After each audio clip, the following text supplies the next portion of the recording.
नमस्कार मित्रांनो, सुस्वागतम. लग्नानंतर होईलच प्रेम या मालिकेच्या आजच्या भागामध्ये अगदी मनपूर्वक मी तुमचं स्वागत करते. आजच्या भागामध्ये मात्र आता मालिनीने काव्या आणि नंदिनी ह्या दोघींना दिवाळीच्या छान अशा मस्त साड्या गिफ्ट म्हणून दिलेल्या असतात आणि त्याबरोबर आता सोन्याचे हार सुद्धा त्यांना दिलेलं असतं. आता मात्र दोघींनाही त्या तयार होण्यासाठी आपल्या रूममध्ये येतात. तर आता काव्या ही छान अशी तयार होत असते. पार्थ मात्र आता मस्त कोट वगैरे घालून आता आरशासमोर येऊन उभा राहतो आणि काव्याकडे एकटक बघत असतो. त्यानंतर आता काव्यासुद्धा ही पार्थकडे बघते. दोघे आता खूप सुंदर दिसत असतात. दोघेही आता एकमेकांकडे बघत असतात. त्यानंतर आता इकडे जीवासुद्धा तयार होतो. आरशासमोर उभा राहून तो आपला केस आहे तर ते विंचरत असतो आणि तेवढ्यात नंदिनी ही साडी नेसून मात्र आता आरशासमोर येऊन उभी राहते. तर आता जीवाचं लक्ष आरशामधून नंदिनीकडे जाते. तर नंदिनी मात्र आता खूप खुश होऊन आता जीवाकडे बघत हसते. आता जीवा सुद्धा रोमॅन्टिक होत नंदिनीकडे बघत असतो. इकडे काव्या आणि पार्थ या दोघांची सुद्धा अगदी तीच अशी अवस्था असते. दोघे छान आता एकमेकांकडे बघत असतात. आता इकडे सुद्धा जीवा नंदिनी सुद्धा काव्या खूप खुश होत पार्थकडे बघून हसते. नंदिनी सुद्धा जीवाकडे बघून हसते. तर जीवाला खूप आनंद होतो. तो सुद्धा आता नंदिनीकडे बघून हसतो. तर काव्या लाजतच आता जायला निघते आणि नंदिनी सुद्धा इकडे लाजते. आता काव्या जायला निघते तर पार्थ तिला म्हणतो की काव्या तू खूप छान दिसते. तर काव्या आता लाजते. काव्या खूप खुश होऊन पार्थकडे बघून हसते म्हणून काव्या लाजतच आता पुन्हा जायला निघते. तर पार्थ म्हणतो की काव्या, तेव्हा काव्या हसते. तर पार्थ आपला हात पुढे करून आता काव्याच्या हातामध्ये हात देण्यासाठी पुढे करतो आणि म्हणतो की शुभ दीपावली. काव्या तर अगदी लाजते आणि खूप खुश होऊन ती रोमॅन्टिक होत आता पार्थकडे बघून हसते आणि लगेच पार्थच्या हातामध्ये हात देत म्हणते की शुभ दीपावली देशमुख. आता एकमेकांचा हातामध्ये हात असतो आणि दोघेही आता एकमेकांकडे रोमॅन्टिक होत बघत अगदी खूप हसतात. तर इकडे जीवा सुद्धा नंदिनीला म्हणतो की तू छान दिसतेस. तर नंदिनी आता लाजते. तर आता दोघंही एका सोबतच हॅपी दिवाळी असं म्हणायला जातात आणि एकमेकांकडे बघून आता हसतात आणि परत दोघेही आता एकमेकांच्या सोबतच अगदी हॅपी दिवाळी परत म्हणतात. एकमेकांना अगदी ते शुभेच्छा देतात आणि पुन्हा त्यांना खूप आता हसायला येते. त्यानंतर मात्र आता इकडे ही सुनीता खूप खुश होत असते कारण तिच्या हातामध्ये तो पेन ड्राईव्ह मिळालेला असतो. ती लॅपटॉपला जोडते आणि तो पुन्हा काव्य ज्या म्हणजे जीवाला भेटलेली आहे तर ते मात्र पुन्हा बघून मात्र आता ही सुनीता खूप खुश होते आणि तेवढ्यात तेथे रश्मी येते. आता रश्मी मात्र सुनीताला हॅपी दिवाळी मॅम असं म्हणते. तर आता ही सुनीता म्हणते की हॅपी दिवाळी आणि काय ग रश्मी, तुला दिवाळीचं गिफ्ट मिळालं की नाही. तर रश्मी म्हणते की हो मिळाले आणि थँक्यू सो मच असं आता रश्मी म्हणते आणि विचारते की मॅम मला तुम्हाला एक गोष्ट विचारायची होती. तर आता सुनीता म्हणते की मला माहिती आहे तू काय विचारणार आहे ते आणि हे सीसीटीव्ही फुटेज मिळवण्यासाठी टेन्शन मध्ये का होते राईट ना. तर रश्मी म्हणते की हो मॅम आणि त्याचं काय आहे, कॅफेमध्ये जर काही संशयास्पद जर घडलं असेल तरच आपण सीसीटीव्ही फुटेज. तर लगेच सुनीता म्हणते की हो रश्मी घडलं होतं अगं, संशयास्पद असंच काहीतरी घडत होते आणि तेच मात्र मला सतत खटकत होते. कारण कसे आहे की गोष्टी माझ्या जेव्हा मुळाशी येतात तर मी अगदी स्वस्त नाही बसत आणि ते जे मूळ आहे तर ते मूळ मला सापडलेलं आहे. तर त्यावर तर रश्मी विचारते की म्हणजे अच्छा, म्हणजे दिवाळी असल्यामुळे आपल्या कॅफेमध्ये इतकी गर्दी झाली म्हणून तुम्ही खुश आहात असे मला वाटले होते. म्हणून सुनीता आता ते गिफ्ट घेऊन जायला निघते. तर रश्मी विचारते की मॅम अहो तुम्ही कुठे जातात का. तेव्हा मात्र आता सुनीता खुश होत म्हणते की हो फटाके फोडायला. त्यानंतर मात्र इकडे मानिनी तयार होते. तर आता पियू विचारते की वहिनींना इतका वेळ का होत असेल, त्या अजूनपर्यंत तयार का झाले नसेल. तर मानिनी तिला समजावते की अगं पियू बाळा हे बघ, तुझ्या भाषेमध्ये तुझ्या वहिनींना अगं तयार होण्यासाठी वेळ तर लागणारच आणि तेवढ्यात ही वसवात्या आणि रम्या तयार होऊन बाहेर येतात. सुंदर दिसायचं की नाही त्यांना. तर पियू म्हणते की हो, परंतु मामाला इतका तयार होण्यासाठी वेळ का लागला असेल. मानिनी म्हणते की अगं त्यांना फॉरेनवरून कॉल आला होता आणि एक महत्वाची मीटिंग आहे त्यामुळे ते नाही येऊ शकणार. पण आपण आहोत ना, आपण मज्जा करूयात. तेव्हा आता पियू म्हणते की बरं ठीक आहे, ही लोक कधी येणार आहेत. पण त्यांना अगदी जोरात आवाज देते की पटकन या आणि तेवढ्यात लाईट जाते. आता लाईट गेल्यानंतर तेवढ्यात आता पुन्हा लाईट येते. तर पार्थ आणि जीवा हे बाहेर येतात. आता जीवा आणि हे पार्थ आल्यानंतर काव्य आणि नंदिनी सुद्धा येतात. आता आपले पदर आहे तर ते कमरेला खोसतात आणि आता मात्र यांचा डान्स सुरू होतो. तेव्हा मात्र आता तुझी चाल तुरु तुरु केस भुरू भुरू केवड्याच्या बनात नागिन हुरहुरली या गाण्यावर मात्र आता जीवा नंदिनी काव्य आणि पार्थ मस्त डान्स करत असतात अगदी एकमेकांच्या तालावर ताल देत. आता यांचा हे डान्स अगदी मानिनी आणि पियू यांना तर फार असा आवडतो. परंतु रम्या आणि वसुआत्या या दोघींचा इतका जळफळाट होत असतो कारण डान्स बघून त्यांचे चेहरे अगदी बघण्यासारखे होतात.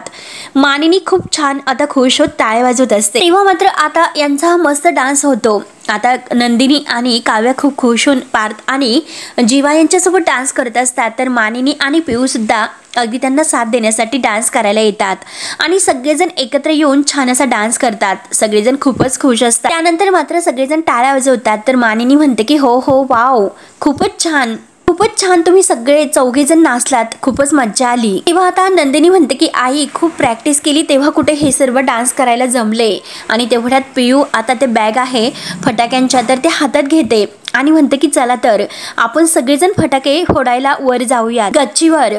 तेव्हा पार्थ म्हणतो की हे बघ पियू, अगं आता खूप नाचलो त्यामुळे थकलो, आपण थोड्या वेळाने जाऊयात फटाके फोडण्यासाठी. पियू लाडात म्हणते की अरे एवढासा डान्स केला आणि लगेच थकला. आता पियू नंदिनीला म्हणते की पटकन चल यार, मला फटाके फोडायचे आहेत. तर पार्थ काव्याला म्हणतो की तुम्ही सुद्धा चला. तर काव्या म्हणते की नाही.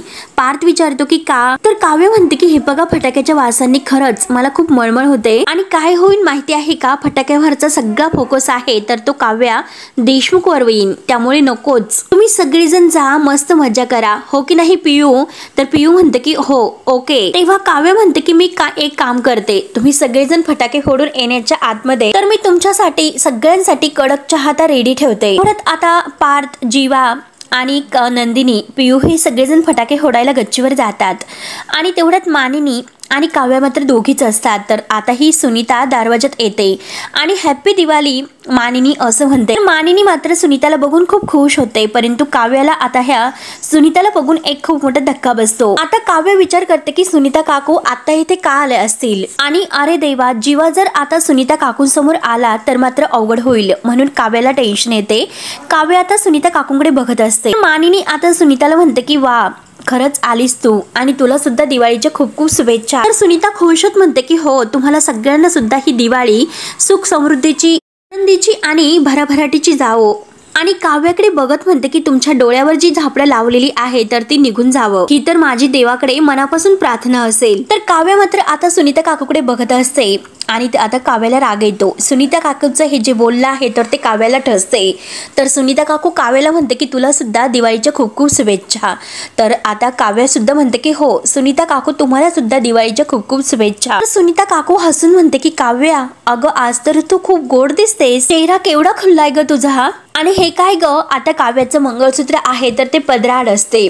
तर सुनीता तिला म्हणते की अगं हे मंगळसूत्र तू असं पदराड लपून का ठेवलं. तेव्हा काव्या आपल्या मंगळसूत्राकडे बघते. तर सुनीता तिला म्हणते की अगं हे मंगळसूत्र आहे ना तर ते आमच्यासारखं असं बाहेर काढ, सगळ्यांना ठसठशीत कळायला हवे की आपलं लग्न झालेलं आहे, हो की नाही मानिनी. तेव्हा आता मानिनी म्हणते की हो अगं सुनीता तू बस, तोपर्यंत मी तुझ्यासाठी पाणी घेऊन येते. तर मानिनी आता पाणी आणण्यासाठी किचन मध्ये जाते. तर काव्या आता हे सुनीताकडे बघत सुद्धा नाही, परंतु सुनीता मात्र आता काव्याकडे बघतच असते. तेव्हा आता काव्य आपलं मंगळसूत्र बाहेर काढते. तर सुनीता तिच्याकडे बघत मनात म्हणते, काव्या आता मात्र तुझा जो खरा चेहरा आहे तर तो मी मानिनीला दाखवणार म्हणजे दाखवणारच. आता काव्याला खूप टेन्शन येते. काव्य आता मनात म्हणते की सुनीता काकूंच्या बोलण्यावरून मला असं वाटतं की त्या सर्वांना विश करायला नाही तर सगळ्यांच्या मनामध्ये विश पेरायला आल्यात. आता या सगळ्यामध्ये जर चुकून जीवा खाली आला तर मात्र काय होईल, नक्की आता हे सर्व काय घडेल. म्हणून काव्य मात्र आता अगदी टेन्शन मध्ये असते, परंतु सुनीता काकूंकडे बघत ती अगदी हसते. त्यानंतर आता इकडे पियू, पार्थ, नंदिनी आणि जीवा फटाके फोडायला अगदी गच्चीवर येतात. तर पियू म्हणते की यावर्षीचे सगळे फटाके मात्र मी फोडणार आहे. तर दरवर्षी तुझं हेच असतं, अरे हा फटाका असा फोड, तो फटाका तसा फोड आणि सगळे फटाके तू संपून टाकतो. तर आता जीवाला खूप हसायला येतं आणि नंदिनीला सुद्धा. पियू म्हणते की तुम्ही सगळेजण का हसतास, मी खरंच बोलते, मी आता मोठी झाले, सगळे फटाके फोडणार आहे. तर जीवा म्हणतो की ओके बाबा, तू सगळे फटाके फोड, इस बार तुम आगे बढ़ो, हम आपके फटाके सांभाळते हैं, चला लवकर. म्हणून आता फटाके फोडायला जाणार तोच जीवाच्या लक्षात येतो या फटाक्याच्या नादामध्ये मोबाईल तर खालीच विसरलो, तोपर्यंत आता मी मोबाईल घेऊन येतो असे म्हणून आता जीवा जायला निघतो. तर नंदिनी त्याला अडवते. नंदिनी म्हणते की काय हो, अहो सारखा सारखा मोबाईल तुम्हाला कशाला लागतो, असून द्या ना. तेव्हा आता जीवा म्हणतो की अगं तू असं का करतेस, कारण दिवाळी तर वर्षातून एकदाच येते, फोटोज कोण काढणार. तेव्हा आता पियू म्हणते की हो फोटो तर काढलेच पाहिजे आणि जीवा दादा कसले भारी रील शूट करतो. पार्थ हसतो. पार्थ म्हणतो की देईल तो आपल्याला 6 महिन्यानंतर. तेव्हा आता जीवा लगेच म्हणतो की बडे भैया यावेळेस मात्र मी 7 महिन्यानंतर देईल. म्हणून जीवा आता सगळ्यांना हसवतो. आणि बघ ना भाई, अरे कुठे मी बिघडलो. तर नंदिनी म्हणते की जरा देवाला सुद्धा घाबरा. आणखीन कुठे थोडेसे जरी तुम्ही बिघडलात ना, सगळ्या घराचा जीव घाबरलासा होईल. तेव्हा आता जीवा म्हणतो की लगेच बोलली मला टॉन्ट मारायला निमित्तच लागतं चकाचक बाई. तेव्हा मात्र आता पियू हळूच पार्थला म्हणते की आपण फटाके फोडणार होतो, पण त्या अगोदर या दोघातच फटाके फुटले. तर आता जीवा म्हणतो की एक मिनिट, दोघं आमच्या भांडणाची मजा घेतात की काय. पार्थ आणि पियू हो असं म्हणतात. तेव्हा लगेच आता जीवा नंदिनीला म्हणतो की तुझ्यामुळे आपलं हे भांडण आहे, तर लोकांना त्याची मजा लागायला लागली. नंदिनी म्हणते की माझ्यामुळे नाही, तर तुमच्यामुळे हे सर्व झालेले आहे. तर आणि तेवढ्यात जोरात फटाका फुटल्याचा आवाज येतो. तर आता सगळेजण घाबरतात. तर नंदिनी लगेच जीवाजवळ येते आणि जीवाचा हात धरून आता त्याच्याजवळ उभी राहते. तर पार्थ, पियू आणि जीवा हे सगळेजण खूप हसतात. तेव्हा जीवा पियूला म्हणतो की काय. पियू म्हणते की जीवा दादा, अरे सगळे लोक फटाके फोडायला लागलेत, जा बरं लवकर फोन घेऊन ये, मला सुद्धा फटाके फोडायचे आहे. तर जीवा म्हणतो की हो ठीक आहे, लगेच जातो. नंदिनीला म्हणतो की हे पग, ही फटाक्यांची बॅग पकड, मी आत्ता गेलो आणि लगेच आलो. असे बोलून तो धावतच आता आपला मोबाईल आणण्यासाठी खाली येतो. खाली मात्र आता इकडे मानिनी सुनीताला पाणी देत असते. काव्या तिथेच उभी असते. मानिनी पाणी देताना सुनीताला म्हणते की चल अगं फराळ करूयात, त्यामुळे आपण फराळ करायला तिकडे बसूयात. तर सुनीता म्हणते की नको अगं फराळ नको, एकतर अगोदरच फराळ खाऊन खाऊन शुगर खूप वाढलेली आहे आणि त्यात म्हणजे तू अजून भर घालू नकोस. आता सुनीताचं लक्ष सगळं काही काव्याकडे असते. त्यावर आता मानिनी आता सुनीताला म्हणते की दिवाळीच्या फराळाला कोणी नाही म्हणतं का, अगं जरा चकली तरी चाखशील. तर सुनीता म्हणते की हो, तू तर काहीच ऐकणार नाहीस. तर मानिनी म्हणते की मी तर ऐकणार नाहीच, तुला फराळ करावंच लागेल. तेव्हा लगेच आता सुनीता म्हणते की बरं ठीक आहे, मी फराळ टेस्ट करते आणि तोपर्यंत देवापुढे आता हे गोड ठेवून येते. असं म्हणतात की शुभ कार्य करण्याच्या अगोदर मात्र देवासमोर हे गोड ठेवावं लागतं. तेव्हा आता सुनीताचं हे जे बोलणं आहे तर ते मात्र मानिनी आणि काव्या या दोघींना काही कळत नाही. काव्या आता सुनीताकडे बघतच असते, परंतु काव्याने ओळखलेलं असतं नक्की काहीतरी हेतूने आता ह्या सुनीता काकू येथे आलेल्या आहेत. तर काव्या विचारते की कसलं शुभ कार्य.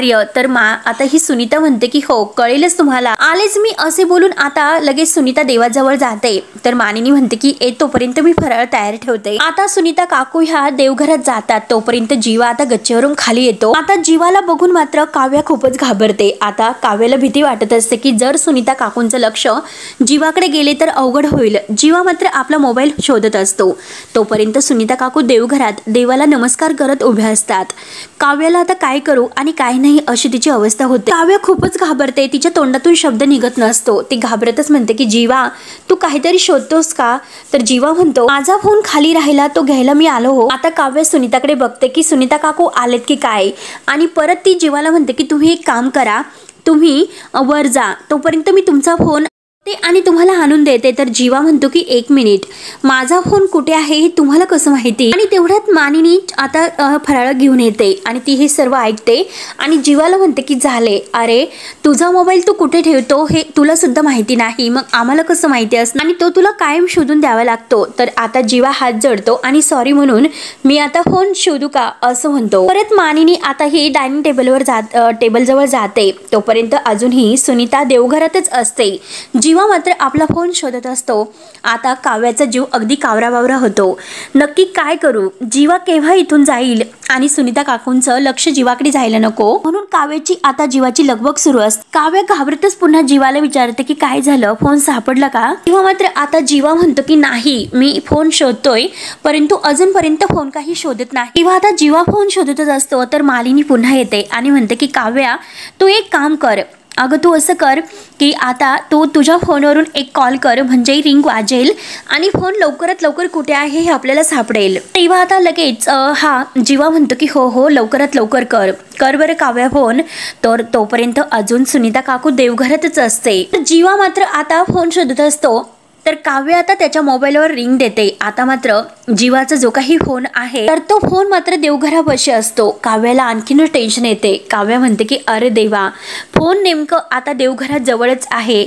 आता मात्र सुनीता काकू नक्की जीवाला बघतील. तेव्हा आता जीवा म्हणतो की मगाशी मात्र जेव्हा फोटो काढत होतो तेव्हा मात्र फोन मी तिथेच विसरलो होतो, तर आता मी फोन घेऊन येतो. असे बोलून जीवा जायला निघतो.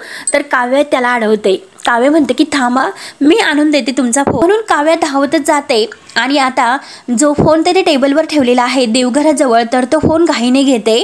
तोपर्यंत सुनीता काकूंचं दर्शन वगैरे, पूजा सर्व काही होते. आता सुनीता काकू तिकडे बघत असतात, परंतु आता काव्य समोरासमोर म्हणजे जीवाकडे आता सुनीता काकूंचं लक्ष जाऊ नये आणि सुनीता काकूंनी जीवाला बघू नये म्हणून काव्य आडवी त्यांच्या समोर उभी राहते. सुनीता काकू डोकावून बघत असतात, परंतु तसतशी काव्य त्यांच्या समोर येत असते. त्यांच्या दृष्टीला मात्र काही ती जीवाला दिसून देत नाही. तेव्हा मात्र आता काकूंच्या हातामध्ये मोबाईल असतो. तर आता काव्य म्हणते की काकू, तो मोबाईल मला द्या, तोपर्यंत तुम्ही पूजा करा. आणि तेव्हा आता सुनीता काकू आता काव्याच्या हातामध्ये मोबाईल देतात. तर आता सुनीता काकू पुन्हा आता तिकडे आपला चेहरा वळवतात आणि देवाला नमस्कार करत असतात. काव्य आता धावतच येते, परंतु जीवा मात्र आता काव्याकडे लक्ष देत मनात म्हणतो की काव्य असं का बघत असेल, ती इतकी घाबरलेली का असेल. आता काव्य मात्र धावतच येते आणि जीवाच्या हातात तो मोबाईल देते आणि जीवाला म्हणते की जा लवकर, पिऊ वाट बघत असेल, जा लवकर. आणि तेवढ्यात मानिनी आता काहीतरी कॉफी वगैरे घेऊन येते आणि जीवाला म्हणते की अरे थांब ना, सुनीता काकू आलेले आहेत ना, तू सुनीता काकूंना भेटून जा. आता हे सर्व ऐकल्यानंतर काव्याला आणखीनच टेन्शन येते. काव्य मात्र अगदी घाबरी होते आणि आता मानिनीकडे ती पाहत असते आणि तेवढ्यात पियू आवाज देते की जीवा दादा, अरे लवकर ये, किती वेळ लावतो ते. तर जीवा मात्र आता मानिनीला म्हणतो की आई अगं मी नंतर भेटेल, कारण आता खूप वेळ लागेल, मी नंतर त्यांना कधीतरी भेटेलच, असे बोलून जीवा आता लगेच धावतच वर जातो. आणि तेवढ्याच सुनीता काकूंची आता देवघरात आता तो गोड नैवेद्य दाखवून होतो आणि ती पुन्हा आता मानिनीकडे येते आणि मानिनीला म्हणते की अगं काय म्हणू, तू आवाज दिलास का.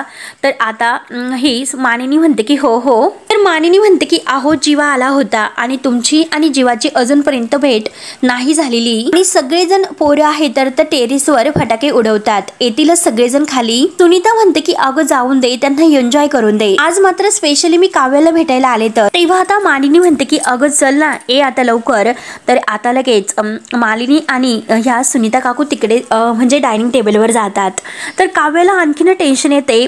काव्य म्हणते की नक्की हे सर्व काय असेल. त्यानंतर आता जीवा इकडे टेरेसवर येतो. तर पियू म्हणते की जीवा दादा, अरे किती उशीर केलास तू, इतका वेळ लागतो का. तेव्हा आता जीवा म्हणतो की सॉरी, कारण मोबाईल सापडत नव्हता. आणि तेवढ्यात नंदिनी आता टोमणा मारत म्हणते की हो, वस्तू जर जागेवर ठेवल्या तर तुम्हाला टॅक्स लागेल. तेव्हा मात्र आता जीवा सुद्धा म्हणतो की हो, तू जर मला एखाद्या दिवशी बोलली नाही तर तुला GST लागेल. तर पार्थ आणि पियूला खूप हसू येतो. तर पार्थ म्हणतो की फटाक्यापेक्षा जास्त तर हेच फुटतात. आणि हे बघा मी काय करतो, मी काव्याला सुद्धा घेऊन येतो, कारण कसे आहे की नवरा बायको भांडतात, मग कॉम्पिटिशन नको का. तर पियू म्हणते की हो बरोबर आहे, पण आता चला खूप उशीर झाला, आता फटाके फोडूयात, चला बरं लवकर. तेव्हा नंदिनी, पियू आणि पार्थ पुढे जातात, परंतु जीवा विचार करतो की काव्याला नक्की काय झाले असेल, ती इतकी घाबरलेली का दिसत होती. त्यानंतर आता इकडे मानिनी आणि सुनीता डायनिंग टेबलवर मस्त फराळ करत असतात. तेवढ्या तेथे विक्रम येतो. सुनीता आता विक्रमला हाय विक्रम असं आणि दिवाळीची शुभेच्छा देते. तर विक्रम सुद्धा आता खुश होत सुनीताला दिवाळीच्या शुभेच्छा देतो. सुनीता म्हणते की विक्रम, अरे किती वर्षांनी आपण भेटतोय. विक्रम म्हणतो की हो. सुनीता म्हणते की अरे तू किती बदललास. तर विक्रम म्हणतो की अगं पण तू अजिबात बदलली नाही, जशी होती अगदी तशीच आहे. तर सुनीता विचारते की म्हणजे काय. तर मानिनी मात्र आता विक्रमकडे बघत असते. तर विक्रम म्हणतो की म्हणजे सध्या तुझ्या घरी कोण कोण असतं. तर आता सुनीता सांगायला सुरुवात करते की मी, माझा नवरा, माझा मुलगा विजय, त्याची बायको, कारण माझ्या नवऱ्याला बिझनेस मधून वेळ नसतो आणि मुलाला मात्र त्याची बायको आल्यापासून आमच्यासाठी वेळ नसतो. मानिनी मात्र आता सुनीताला म्हणते की अगं मुलांची लग्न झाल्यानंतर सगळीच मुलं ही संसारात बिझी होतात, आपण सुद्धा आपल्या मुलांना समजून घ्यायला नको का. मला एक गोष्ट सांग बरं, जेव्हा आपलं लग्न झालं होतं आणि जेव्हा नवीन सून म्हणून आपण आपल्या सासरी गेलो होतो, तेव्हा सुद्धा आपल्याला आपला नवराच हक्काचा वाटायचा की नाही बरं. अगं मनातील सगळ्या गोष्टी, आपलं सुख दुःख जे काही आहे ते सर्व आपण आपल्या नवऱ्याबरोबर शेअर करायचं. आपल्या नवऱ्याने आपल्याला वेळ द्यावा, आपल्याकडे लक्ष द्यावं. अगं असं आपल्याला सुद्धा वाटायचं. तर अगं मग आपल्या सुनांना सुद्धा तेच नाही का वाटणार. आणि हे बघ अगं फक्त सुनांना नाही तर मुलांना सुद्धा तेच वाटणार. मग आपण सुद्धा त्यांना समजून घ्यायला नको का बरं. असं काय करतेस. आणि हे बघ आता आपण सासूच्या भूमिकेत आलो, आपण कशा होतो हे आपण विसरायचं का ग. तेव्हा सुनीता आता अगदी काव्या आता तेथे काहीतरी घेऊन येते आता मात्र काव्याकडे बघत सुनीता म्हणते की अगं काही पण असं असतं की त्या मुली आपल्या घरामध्ये येतात आणि आपल्या घराचं सर्व काही चित्रच बदलून टाकतात। तर मानिनी म्हणते की सुनीता अगं तसं होणारच, कारण त्या मुली मात्र आता आपापले रंग घेऊन त्या घरात येतात आणि आपल्या कुटुंबाच्या चित्रामध्ये त्यांचे रंग भरतात। तेव्हा आता लगेच सुनीता ही काव्याकडे बघत म्हणते की अगं रंग भरत नाही तर रंग उधळतात सुद्धा। काव्याला मात्र आता खूप राग येतो आणि असं काही गोष्ट सांगून पटत नाही तर मानिनीला सुद्धा आता ह्या सुनीताचा राग येतो। सुनीता म्हणते की काही गोष्टी पुराव्यानिशी सिद्ध कराव्या लागतात। तेव्हा काव्य रागाने सुनीता काकूंकडे बघत असते तर सुनीता म्हणते की काव्या अगं तू उभी का आहेस, बस ना, ए चल माझ्याजवळ बस बरं। तेव्हा काव्य रागाने बघत असते तर सुनीता म्हणते की अगं विचार का करतेस, ए ना बस ना। आता काव्य मात्र ह्या सुनीता काकूंच्या शेजारीच खुर्ची आहे तर तेथे बसते। सुनीता लगेच काव्याला म्हणते की नंतर तुला बसायला वेळ नाही मिळणार। तेव्हा असे म्हटल्यानंतर काव्य लगेच आता ह्या सुनीता काकूंकडे रागाने बघत असते तर विक्रम आणि मानिनी हे बघतच असतात। तर विक्रम विचारतो की नंतर बसायला वेळ नाही मिळणार म्हणजे तू असं का बोलतेस। तेव्हा लगेच सुनीता म्हणते की कारण नंतर दिवाळीचा सण म्हटल्यानंतर घरातील सुनांची धावपळ तर जास्तच असते आणि हे बघ तुझी सून ही काव्या घरातील कामामध्ये जर झुकली गेली तर तिला माझ्याशी गप्पा मारायला वेळ नाही मिळणार, असं निवांत बसायला तिला वेळ नाही मिळणार। आणि लगेच तेथील चकली उचलते आणि म्हणते की अरे वा, चकलीचा एक घास घेते, काव्या चकली खूपच मस्त झाली असं म्हणते। काव्या काय ग, ही चकली तूच केली असेल, नाही म्हणजे अगं चकलीसारखं गोल गोल घुमायला तुला फार अगदी छान जमत असेल। तेव्हा आता काव्या मात्र सुनीता काकू असं का बोलतात म्हणून त्यांच्याकडे रागाने बघत असते तर सुनीता काकू खूप खुश होत आता हसत असते। आता मात्र मानिनी आणि विक्रम ह्या दोघांना सुद्धा ह्या सुनीताचा राग येतात, रागाने मात्र ते तिच्याकडे बघत असतात। तेव्हा आता काव्या म्हणते की मी नाही केली, माझ्या ताईने आणि तर सुनीता विचारते की आणखीन कोणी, तर काव्या मात्र आता रागाने सुनीता काकूंकडे बघत असते। तर हा भाग येथे संपतो तर पुढील भागामध्ये सुनीता मात्र स्पष्ट शब्दामध्ये मानिनी आणि विक्रम ह्या दोघांसमोर काव्याला म्हणते की इतकं सगळं करून सुद्धा शेवटी त्या मुलाला तू यांच्यासमोर नाही आणलंस, आता मात्र मी आणणार आहेस। तेव्हा आता काव्य विचारते नक्की काय काय करणार आहात तुम्ही, तर आता मानिनी विचारते की नक्की सुनीता तुला काय म्हणायचं आहे, तर सुनीता म्हणते की तुमच्या काव्याने ज्या मुलासोबत अफेअर केलेला आहे तर त्या आणि आता तो पेन ड्राईव्ह आहे तर तो आता सर्वांना दाखवते आणि म्हणते की ह्या पेन ड्राईव्ह मध्ये काव्य आणि त्या मुलाचा व्हिडिओ आहे तर आता तो पेन ड्राईव्ह बघून काव्याला मात्र खूप मोठा धक्का बसतो। त्यामुळे मानिनी आता तूच खरं ठरव, आता हा व्हिडिओ बघ आणि ठरव की कोण लक्ष्मी आहे आणि कोण खरं आहे। तर तेव्हा मात्र आता विक्रम आणि मालिनी हे सगळेजण आता तो व्हिडिओ बघतात। काव्य मात्र आता समोर जे काही व्हिडिओमध्ये दाखवत आहे तर ते बघून तिला धक्का बसतो। तेव्हा आता मित्रांनो पुढे काय होईल हे बघण्यासाठी आपल्या चॅनलला नक्की सबस्क्राईब करत राहा। धन्यवाद।